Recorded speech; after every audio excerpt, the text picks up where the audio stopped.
Can you believe we're a quarter of the way through 2025 already? I'm Jack, this is Fred Bookjoy, and today I'm doing the quarter year check-in, and it's a reflective book tag created by my lovely friend Shelley Swearingen, who created this because she saw another quarter year kind of review tag going around and she wanted to do some different questions. So I don't know what the original one was, I apologise, but Shelley's video I will link in the description box below. She tagged me, thank you Shelley, and I really enjoyed watching her video.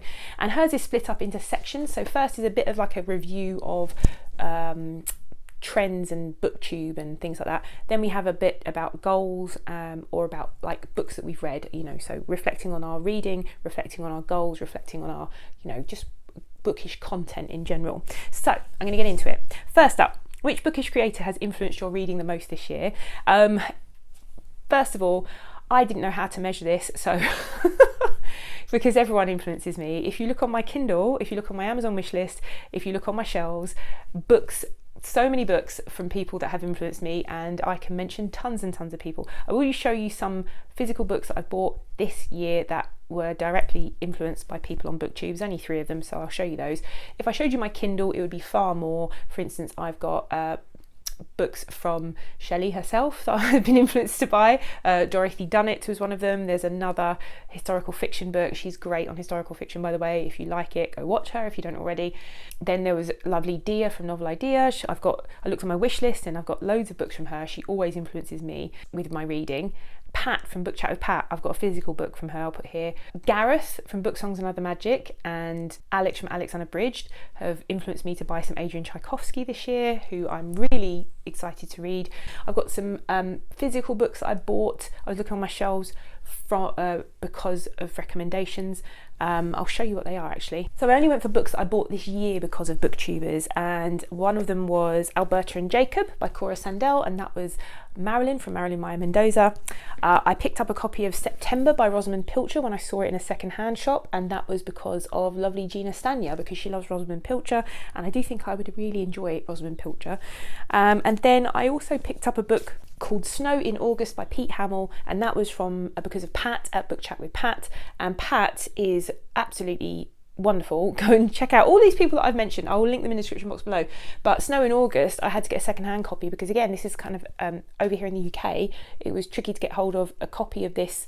I couldn't get it on like Kindle or anything like that. It wasn't in any of the libraries. I'm really trying hard not to buy brand new books at the moment, and I found this second hand, and also it was really hard to get a copy of this brand new even over here in the UK. So yeah, those are all books that I purchased, and if I went through my Kindle you would see the amount of Kindle books I purchased because of people. Yeah, tons of people influence me, but the biggest influences on me as well are the people that I am running events with. So Shelley Swearingen, I run Picture This with her.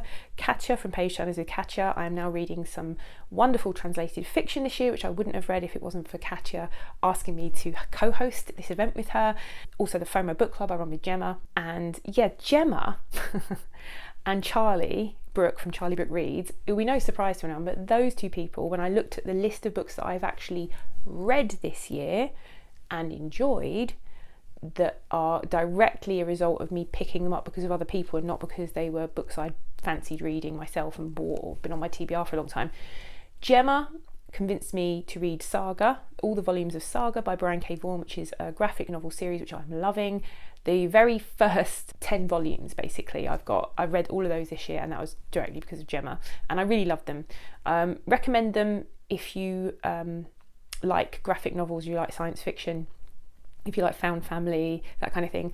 I must warn you though, quite violent and spicy in places, but you've got these two worlds that are at war, and two soldiers from opposite sides fall in love and have a child, and everyone's after them. Really great series. The other two books, Charlie Brooke, that I recently read, Charlie Brooke influenced me to read. One is Raising Hair by Chloe Dalton, and that is now shortlisted for the Women's Prize for Non-Fiction, but when I first heard about it, it hadn't been longlisted or shortlisted for anything, and Charlie loved it, so I got it, and I really enjoyed it. And the other thing was, unfortunately, she was an infomaniac, which was one of Charlie's potential predictions for the Women's Prize for Non-Fiction, and I love the sound of that in her video, so I've read that as well.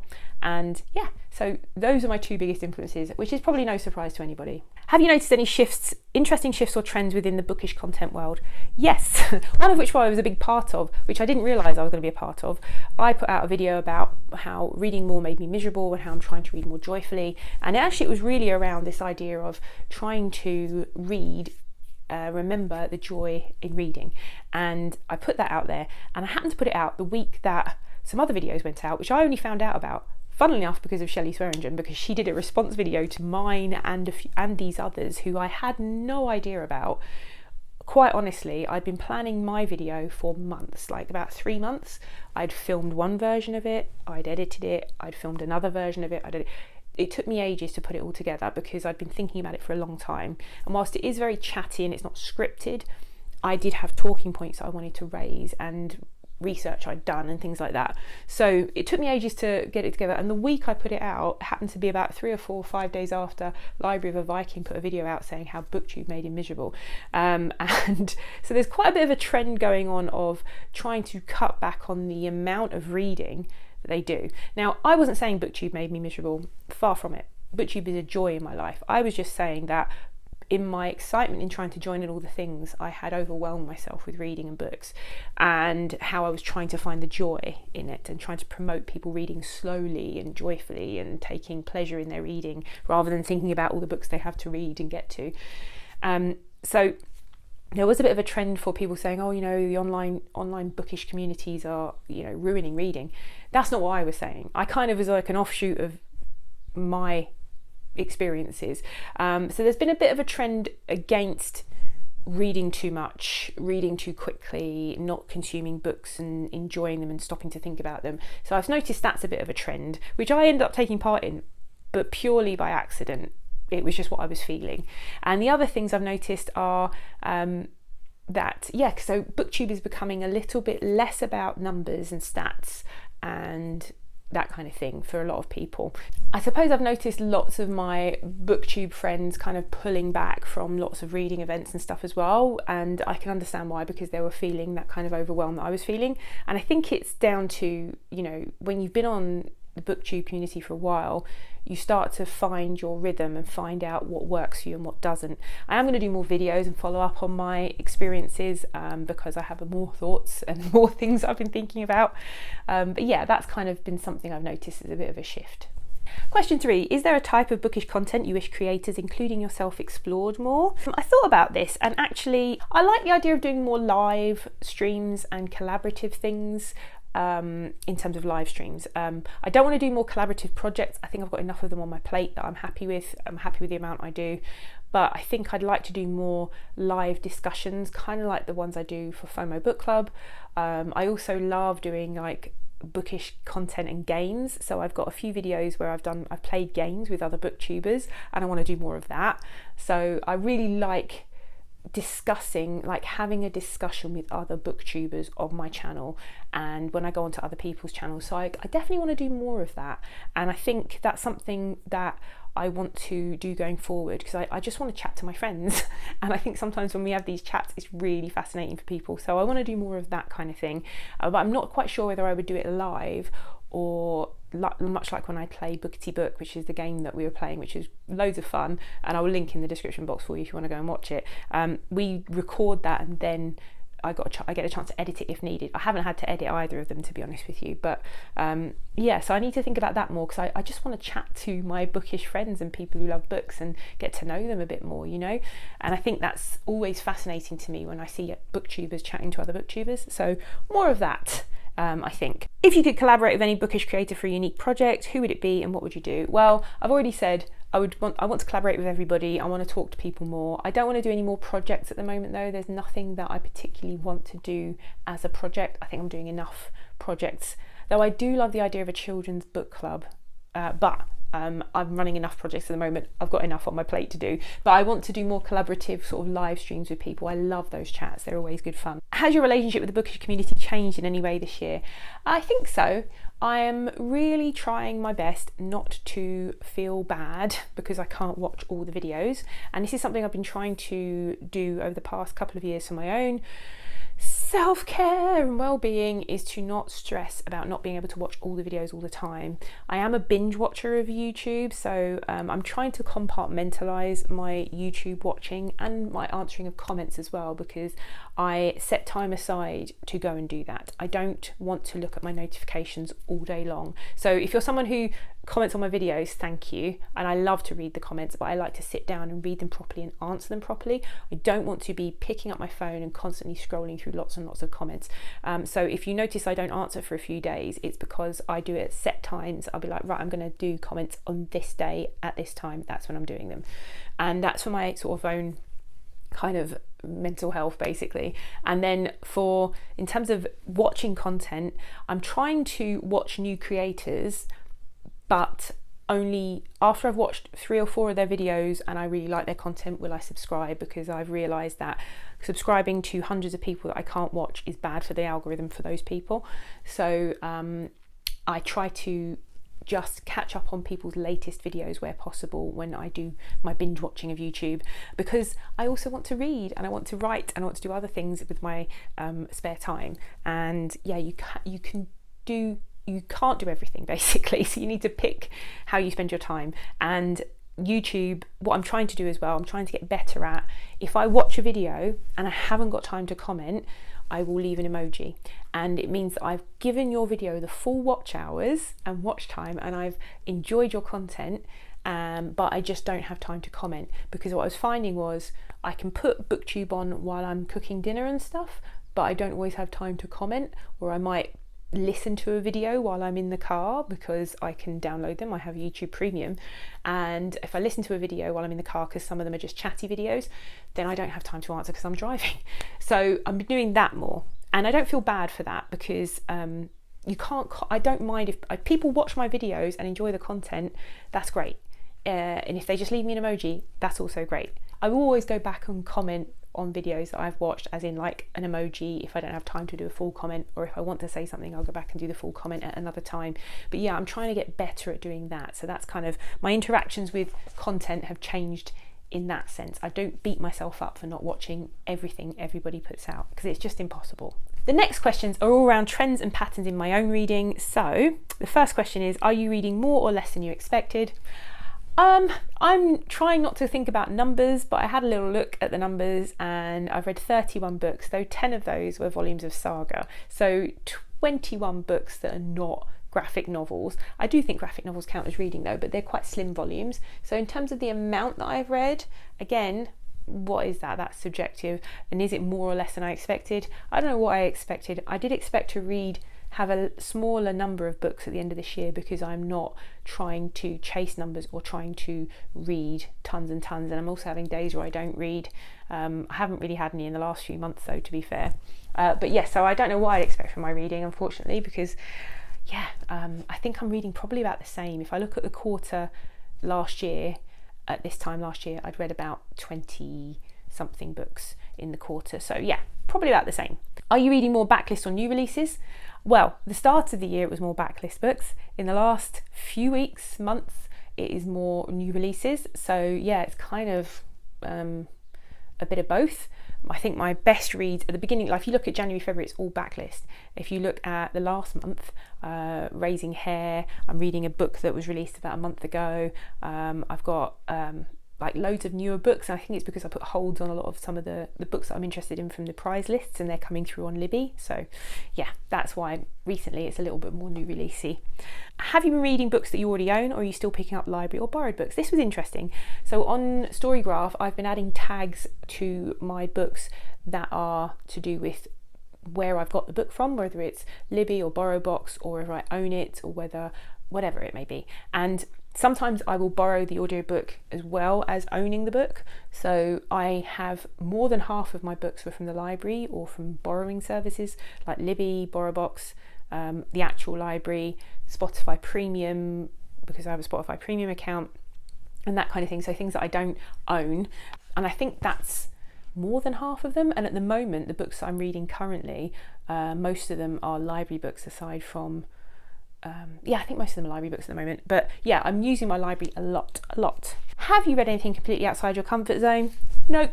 Because I read so widely and eclectically, there's very few things that are outside my comfort zone. So yeah, I can't really say I've read anything outside my comfort zone. Have you noticed any patterns in the kind of books you're drawn to this year? Again, no. And one of the videos I was going to do recently was about being an eclectic reader, and especially if you're a booktuber and you are eclectic and you don't have a niche, what does that do for you in terms of your content and the people that watch you? Yeah, I'm very much like someone who reads, I'll pretty much read anything and everything. So yeah, there are tropes and things that I don't like. There are types of story that I don't like. I really dislike streams of consciousness. So I suppose that would put me out of my comfort zone, but I have tried that, and I've tried it. It just makes me miserable. So yeah, I'm not going to read that. Have you been more intentional with your reading, or has it felt more like following whims and impulses? I've been fairly intentional in terms of the planned reading, the events that I'm taking part in, or hosting, I should say. However, I've been really trying to listen to whether I'm enjoying something or not, and putting it down and picking something else up, and trying to find my way back to the mood reader that I used to be before BookTube.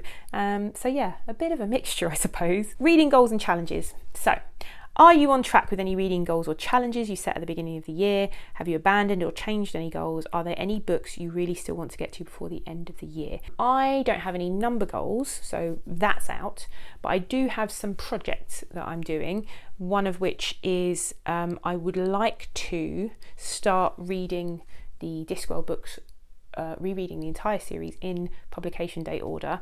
And I haven't started that yet, so I want to get to that before the end of the year. But other than that, no, I don't have any other challenges or things that I'm doing. Books I want to get to before the end of the year, I've already got plans in place for them. I want to start reading the Barchester Chronicles, Anthony Trollope. I've never read an Anthony Trollope. I'm starting that next month. Apart from my FOMO books and the other things, I'd love to get to all of the books on my shelves before the end of the year, but that's not realistic. There are no specific books that I think, yeah, I need to do that. And again, yeah, I'm trying. My biggest, if you want to call it a goal, is to have no goals and to follow my mood and get myself back to that way of reading just for joy, just reading joyfully. That's my main aim. Not really a goal, just I don't know, an aspiration, I suppose. Most disappointing book I've read, easily, I didn't finish it. I got to, like 3/4 through. Fairy Tale by Stephen King. I was so excited to read it, and I loved the first half, and then it just petered out for me. I lost complete interest and had to put it down. And I have to give you a book I DNF'd because I don't really want to carry on reading books that I'm disappointed in. So yeah, that one. And then Starter Villain by John Scalzi. Unfortunately, for all the fans out there of that author, I've read 2 of his books, but I've finished one. This is the second one I've attempted. I love the premise. I love the idea. I don't like the execution. I really find his dialogue takes me out of the story because I'm aware I'm reading dialogue. Does that make sense? So yeah, unfortunately, he's an author that on paper I should love, and I've tried 2 books, and both of them, one of them I finished, and it was the one where everyone wakes up in like locked in or something, and this one was Starter Villain, and it was so funny, and I loved the premise, and then the dialogue just, it took me out. I'm really finding this year that if dialogue is poorly executed, it's taking me out of a book, and I really don't like that. Which book surprised you the most in a good or bad way? And I did think about this. I suppose the book that surprised me the most was Dragonflight by Anne McCaffrey, and the reason it surprised me the most is because it's a book I've wanted to read since I was a teenager. I am now in my 40s, and I had it on my shelves for about 3 years because I finally got a lovely old copy with all of the gorgeous old illustration art on the cover, and I read it, and I sat and I read it cover to cover pretty much in a day because I just got swept up in it. And it surprised me because I did think that it would be okay and I would enjoy it. I just didn't think, and I didn't love it. This is the thing, it's like a weird thing to say. It's not a book that I would say I loved, but I enjoyed the time I had with it more than I expected to. So in terms of books that surprised me, that was one. Have you discovered any new favourite authors? Yes, I have. This is a new favourite author, and he's going to be an auto-buy author for me, and this is Mikey Please. And Mikey Please released this last year, The Cafe at the Edge of the Woods. Gorgeous, and I want to do a full video on this. And he has also just this month released his first for adults sci-fi book. Mikey Please is an illustrator from the Aardman Studios, who make Wallace and Gromit and all of those things, and these are his first published books, and I loved them both. So I'm not finished with The Expanded Earth. I'm kind of halfway through, but yeah, this one just stunning. Cafe at the Edge of the Woods does what it says on the tin. It's a picture book. And this, it also won the Waterstones Children's Book of the Year, by the way. And then this, The Expanded Earth, is about dystopian future in which humanity has been shrunk to 1/10 of its size, everyone on Earth, and the people that are left over who survived the transformation. It's kind of dystopian sci-fi about that, which I'm really loving. Yeah, I'm going to do a full review of these books, but I love the fact that he's fully illustrated the book, and yeah, because this is kind of the way that the thing I love about middle grade books is how beautifully they're produced, and this is stunning. So yeah, Mikey Please, a brand new author, new to me, that I love. Have you DNF'd any books? If so, why? I've talked about them. The ones that I DNF'd, I've just talked about. And then, what's the book that has resonated with you most this year, and why? I think A Tree Grows in Brooklyn. I think that's so far my favourite book of the year. I reread it. I haven't read it since I was in like early 20s, I think. And I read that because lovely Marilyn at Marilyn Meyer Mendoza, it's her favourite book, and she was doing a read along of it, and I just couldn't put it down. And I fell in love with the character, Francine Nolan, all over again, and resonated with me so much. I really connected with that character so much. Which book has challenged your perspective or made you think differently about something? Two books I could think of. One was Unfortunately She's an Infomaniac. It challenged my perceptions of how the traditional historians have portrayed the women in ancient Rome. And the other one was Careless People, which was the memoir of the Facebook executive that she's now giving evidence to Congress about how Facebook have lied about their role in China and what they were doing in China. And that has not changed my perspective, but it's reinforced the fact that I do not want a Facebook account anymore. And I had an old one that was a personal one, and another one that I had to set up when I wanted an Instagram business account, and so I've just been basically getting rid of them recently. So yeah, that company is disgusting, absolutely disgusting. I know a lot of these big tech companies are, and I know the irony, I'm on YouTube talking about it, and Google also have a questionable amount of data about people.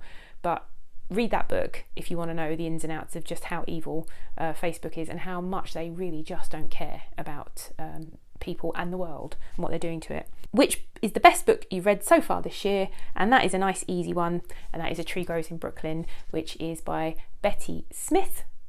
I want to say it's Betty Smith. Suddenly that's gone out of my head. I don't have a physical copy of it here. I do have one at my mum's house, but if you've never read it, it's an American classic coming of age story about a young girl growing up in poverty in Brooklyn, the daughter of immigrants or second generation immigrants, and she is just a lovely, wonderful character. I love Francine Nolan. The story is tragic. It's the story of her parents as much as it is of her and her brother, and the turn of the century. It's like 1910, 1912 when the story starts. And yeah, I just love that book. Brilliant. If you like family sagas, read A Tree Grows in Brooklyn. It's just wonderful. So that's my quarter year review. So far, it's going well. I've read some great books. My kind of measurement for success at the end of the year is going to be the amount of books that I've read that I've loved. So I'm hoping my average kind of rating for my books will go up. I don't really share ratings on BookTube, I just do them for me, but I will share what my average rating was when I do a review at the end of the year. So what's been your best book so far this year? How have you found your reading? Let me know in the comments. If you're not sure what to say, you can leave me a calendar emoji or some emojis that tell me about how your year has gone so far, and hopefully I will see you again here soon. Bye.